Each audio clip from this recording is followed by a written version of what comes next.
So oncology practice has become very complex, and every cancer patient essentially ends up meeting doctors from every specialty. So incorporating that multidisciplinary team in clinical care is going to be key moving forward in oncology.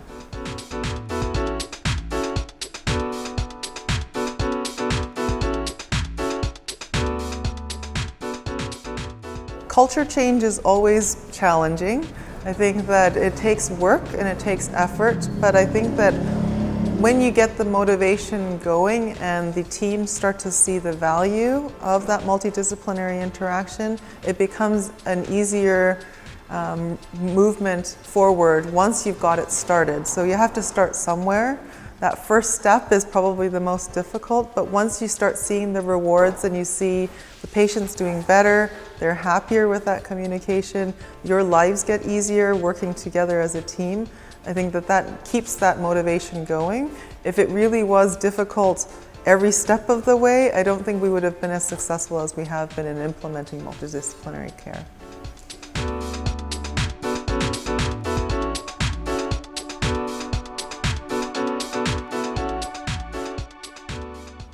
I think that you've taken a great first step. It's been very interesting learning about Argentina and the different ranges of practice that there are across the country. I think that you've taken an amazing first step by opening your ears and trying to learn about the technology that's happening around the world. And I think that you need to take careful steps of what can be implemented both broadly, but perhaps taking some first steps at some institutions to start learning deeply about some of the things that are coming down the pipeline in terms of technology. I was glad to share a lot of it here, and I think there was a lot of good discussion, and I hope that you can slowly prepare what components of technology you can safely adopt. I think the safe adoption of technology is probably the key.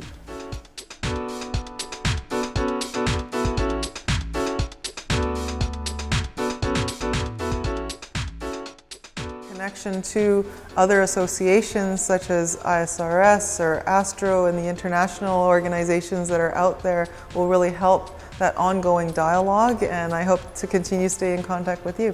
So I went through in some of my talks about the evolution of the amount of information that's coming at us, how our field has evolved and this goes back to a different type of multidisciplinary care, and that we've actually become more tightly bound to engineers, physicists, working with those disciplines, not just multidisciplinary care across medical practices, so that we can actually adopt technology both safely but most effectively to deliver the best treatments for our patients.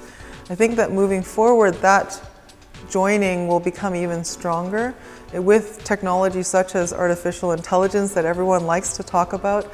We have to be very careful about understanding how we can implement that and meaningfully implement that to help our patients.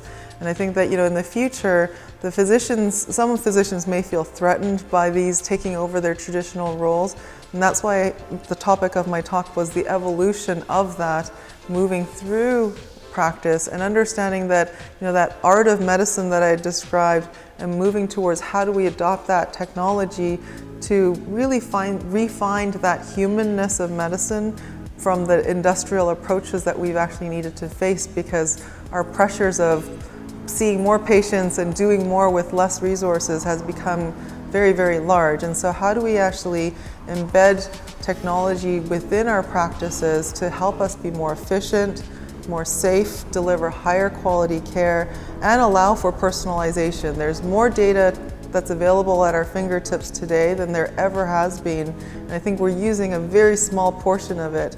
And as much as we say humans only use about 15% of their brain, I would say we're only using 1% of the data we have. And I think there's a lot of work we can do moving forward, and it's an exciting time to be in medicine.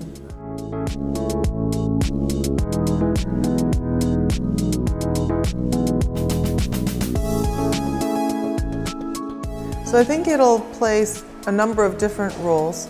One, it will help improve operational efficiencies of redundant work that we probably would be happy letting go. And it will also minimize human error in that redundant work. Because it's redundant, people don't pay much attention to it, and there can be human error. The second piece is that, as I talked about multidisciplinary care and quality assurance processes with humans and humans talking, the big exercise around that is bringing perspective and other people's perspective, and sometimes that other perspective helps you make a better decision. And I think that the artificial intelligence pieces will present data that you may not have looked at before, and so it's providing that perspective to the person and the clinician so that they can make better, more informed clinical decisions moving forward. So it's an empowering tool, not a replacing tool.